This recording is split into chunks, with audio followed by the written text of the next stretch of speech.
So this is my audience, my beautiful family.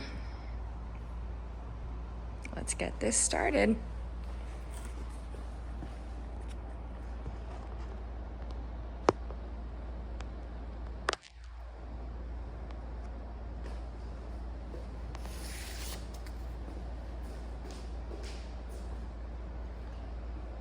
Hi, my name is Rachael Shippey, and today I will be doing a presentation on the whales of the Gulf of Mexico. So I have a question for the audience. Does anyone speak whale? Well, I don't, and you won't by the end of this presentation, but you will know a lot more about the whales of the Gulf of Mexico. So today we're going to learn about the two broad types of whales. We're going to learn about the specific whales that are common in the Gulf of Mexico, and then we're going to learn why knowing this information can be helpful to marine mammals everywhere. And before you ask, I have purposely left out dolphins and will only be focusing on animals that are colloquially called whales. So let's start off with our two types of whales. We have toothed whales and baleen whales.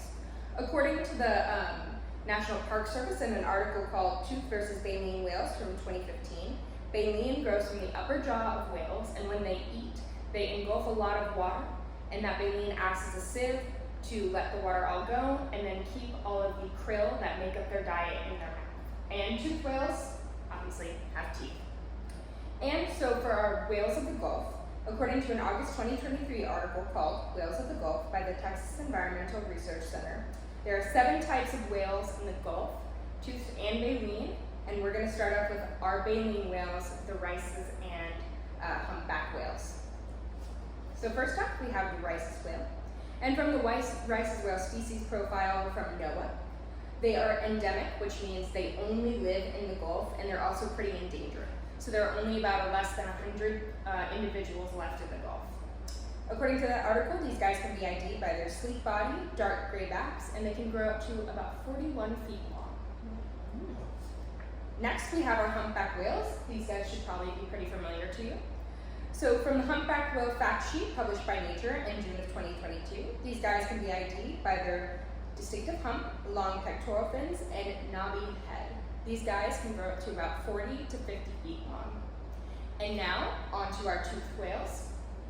We'll start off with the largest, the sperm whale. From an article from Oceana back in 2014, these guys can be ID'd by their huge block-shaped heads that they use for echolocation, their gray bodies, and their large conical teeth. Like I said, these guys can get pretty big and can get up to 52 feet long.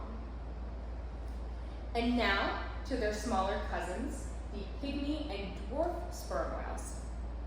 And according to Regulus's 2021 article, Kogia, dwarf and pygmy sperm whales, these guys are pretty elusive, hard to see, and they live out in deep waters. As their name suggests, they are smaller than sperm whales, and the dwarf sperm whale can only grow to about 9.5 feet, while the pygmy can only grow to about 11.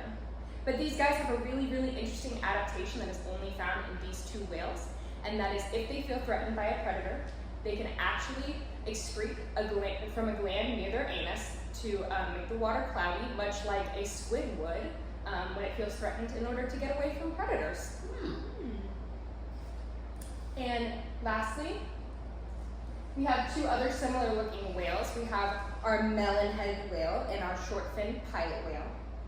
These guys can be hard to tell apart from the surface, but we did find an article, How to Tell the Difference, False Killer Whales, Pygmy Killer Whales, Short-Finned Pilot Whales, and Melon-Headed Whales in Hawaii, that was published by the Cascadia Research Collective from 2016. And according to that article, short-finned pilot whales are generally larger. They grow to about 5 to 18 feet. Their pods only include about 18 individuals, and they have a much more square, blunt head. But our melon-headed whales are typically smaller. They grow to about 3.5 to 9 feet in length. They can be found in pods of up to 1,000 individuals, but usually they're found in about 245 individuals. And they have a much rounder or smoother head. And so, why does this information matter? Well, sadly, according to NOAA's 2020 and 2021 combined report of marine mammal strandings in the United States, in 2021 there was 5,524 strandings of marine mammals. So if you ever found yourself on a beach and found a stranded or injured marine mammal, first you would contact the proper authorities to help save this marine mammal, but while you're contacting them, if you can give them any identifying characteristics or even ID the species, this could be super helpful information for them and could even help save this animal's life.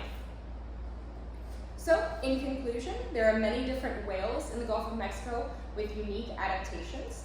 Today we learned about the difference between toothed and baleen whales. We also learned how to differentiate between the whales that we commonly find in the Gulf of Mexico, and how this information can help save stranded marine mammals worldwide. Thank you guys so much for listening to my speech, and I hope you had a whale of a time. Let me show my family again. Thank you, beautiful family. You're welcome, beautiful daughter.